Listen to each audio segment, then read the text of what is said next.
Hello, I'm Starlight Flux. Skybound. And Tip Top. Well, this has been a rarity for us all three to be actually on this over the woods. The original three back together at last. Well, yeah, because last time we had Rave turning up, which was a rarity. Well, not the character, but anyway. know what you mean. So that was Sweet and Smoky. Yeah. Sweet and smoky. Delicious. Just how I like my beef. Exactly. Well, yeah. Barbecue sauce. Well, I mean, personally, I really enjoyed it just because we finally got a really good dragon episode. Yeah. Dragons are awesome. I have to say that was a really good episode. I can't believe you meant. Well, I can't sort of believe that you got the brother of Smolder. The thing is, it's kind of been a Fandom theory for a little while, but it was only a theory. But this has confirmed it. I didn't realise it was a theory because I'm not really someone who follows the theories about Yeah, it was a bit of a fan theory last season when Smolder mentioned she had a brother. Oh right. Well, it's quite interesting to see how how he kind of doesn't like the fact that he does poetry. Yeah. It's kind of like how he does poetry, and it seems like Smolder has got something else that she's a bit ashamed of. So you can kind of see the But I can understand that was why he was upset, that because Smolder is the only one he feels confident to do it around. He doesn't dare do it when she's not around, so that's why he was upset, because he hadn't been able to do it while she was off. Oh, that's the reason why. Yeah, of course, because I think they did mention it. Yeah, she was the only audience he was, brave enough to play for. Yeah, I mean it's interesting how. I think it was a good touch bringing Fluttershy along with that. I didn't expect her to work off with the rest of the characters so well, but it really did. Oh, I think the new Fluttershy is pretty much. Well, she's over the dragon fear right back from season 1. She's just not scared of dragons anymore. I think the interesting thing is with the whole guy with Smolder and Gallus. I mean, it seems like Gallus. Not Gallus. I don't know why I said Gallus. And Garble. Garble. Yeah. It starts with a G, and I've got dyslexia. That's my excuse. Or Gaga, as she can. Oh God, yeah, Gaga. But hey, it's less embarrassing than Spiky Wikey. Well, I will say this about it. Seems like Gaga's sort of.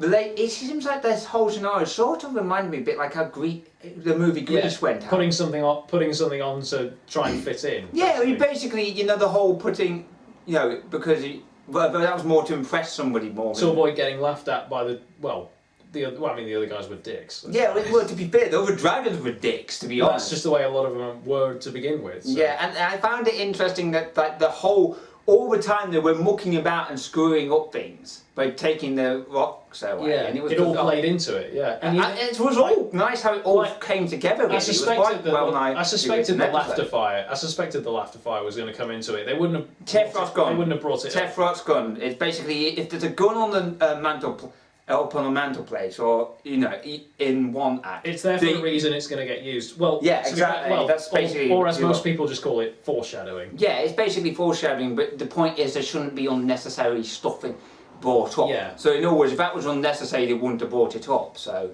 it did seem a bit out of place if it wasn't going to be used. So yeah. One question I do have following this episode. In order to be a poet, is it mandatory to have a beret and some bongos? Is that like a thing that's required to I don't know. I don't pay attention to poetry scene because I think it's a bit. Well, I don't think it's. To be honest, it's not. Can I just use my chest as the bongo drums? Oh God! Oh God! No! No, that's what Gabe does. That's what. That's just what Black Griffin does. Does his whole. Yeah, exactly. Oh God! But yeah, it was an interesting episode. I have to say, it was quite. It was good. It was good to see Ember back for a short period and still struggling with responsibility. Yes. Actually seeking help from one of the ponies to actually help out, proving that even though she's a leader, she's not infallible. I mean, to be fair, it also improves. Well, it also shows how she's improved as well, because she wouldn't have done that to start off. Even if she is still accidentally a bit racist. Still not being able to tell ponies apart, thinking they all look the same. Well, Which one are you again? Apple Dash. Which one are you again? Apple Dash. Oh my God.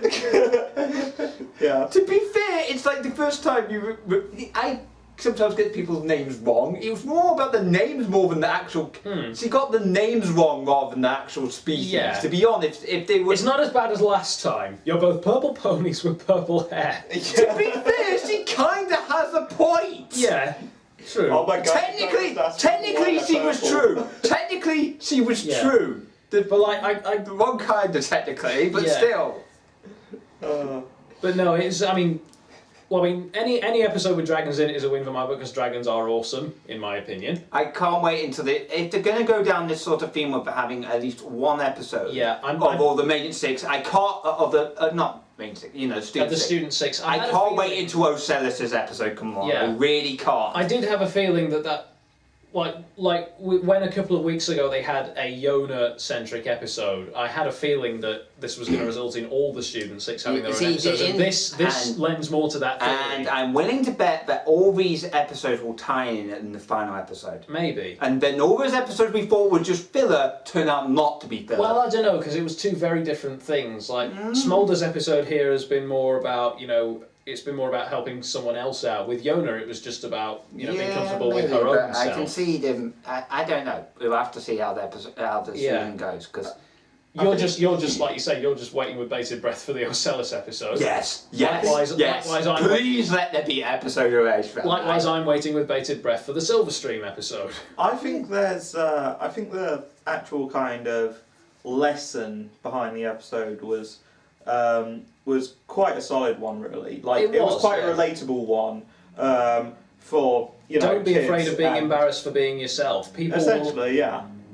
Yeah, Do people who what you actually want. do what you want. People who actually good people will embrace it and accept it. Yeah, exactly. As long as you're not like smashing kittens with hammers or something, just be yourself. Yeah, I mean, be yourself. Do what you like to do. Don't be afraid to let other people. Well, to see be fair, it. Because if they're good people, then they'll just take it on board. I mean, to be fair, it's like how I originally went into cosplay, but after trying it a couple of times, I've really been getting into it and even building myself my own cosplay. Yeah. It's Actually, reveal at one point. the whole thing with him doing like the poetry in front of people and they're making them laugh and everything, it actually reminds me quite a bit of a video that actually kind of inspired the name of our channel. Really? The one to do with the science. Yeah, the science buddy who did the kind of lecture on the physics of My Little Pony. Yeah, I remember that. Oh yeah, and Everything is made of dark matter. Yeah, exactly. It's just like Applejack is composed of dark matter, and the butterflies are made of dark matter. because he had the balls to do that in the a class. In a way, it's a good metaphor for being in this fandom. Yeah, it is pretty much. I think to be fair. What, that ponies are composed of dark matter? No, we're talking about this episode. About you doing you. Oh right, yeah. About people. About if the people around you are decent people, they will accept that. Yeah, I mean, for example, we accept his weakness. I mean, granted, the other dragons here didn't exactly accept it. They were more intimidated by Ember to accept it. Yeah, exactly. They were more forced to accept it. Kind of like someone put a gun to their head and said, "You better fucking enjoy this, mate." It's like, okay, I love it, please. Yeah, pretty much. Which incidentally is how I got Matt to watch anime. No, it wasn't. No, it's because you wouldn't shut. No, it's because you wouldn't shut up about Sword Art Online, and you kept on going on enough about it that I became slightly mildly interested to watch it, and then we ended up watching one episode, and it had a bloody cliffhanger. You just keep telling yourself that. No, it was that. I've seen the explosive devices implanted in the back of your skull. I haven't got explosive. Mate, have you seen the one back in yours? That's right, you don't have explosive devices at the back of your skull. Why do you think he's still here? Because I got my own back. But I think we may be going slightly off topic. Off topic, here's the trade track we should be on. That's where we're going. I think maybe we should wrap it up, actually. I don't know if we've been ranking episodes this season. Yeah, we have. We've been ranking. At least not. Yeah, we've been trying to give it. I mean, if we were to give this out of 10. I mean, for an MLP episode, I'd say that was about an 8. I'd say 8.2. Honestly, this was one of my favourite episodes of the season. Then again, I just think dragons are awesome. But even leaving aside the prejudice, it was just a thoroughly enjoying episode. I would give it a 9.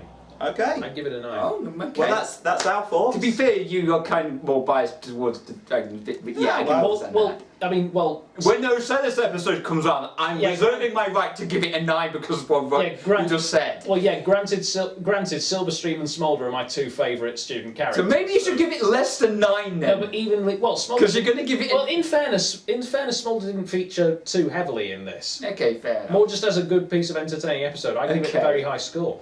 Okay. Anyway, you know our thoughts. Let us know yours. Watch the reaction in the description. And let us know if it's been cut short by accident again. Yeah, we don't want that happening again. It's because basically somebody forgot to remove the range off the rendering. My fault. But yeah, I think with that being said, that was a thoroughly enjoyable episode. Yeah. We can't wait to see what's next. So great. From here at Dark Matter Masters, from our original 3 back together at last. I'm Skybound. Starlight Flax. And Tip Top. And we will see you next time. Right.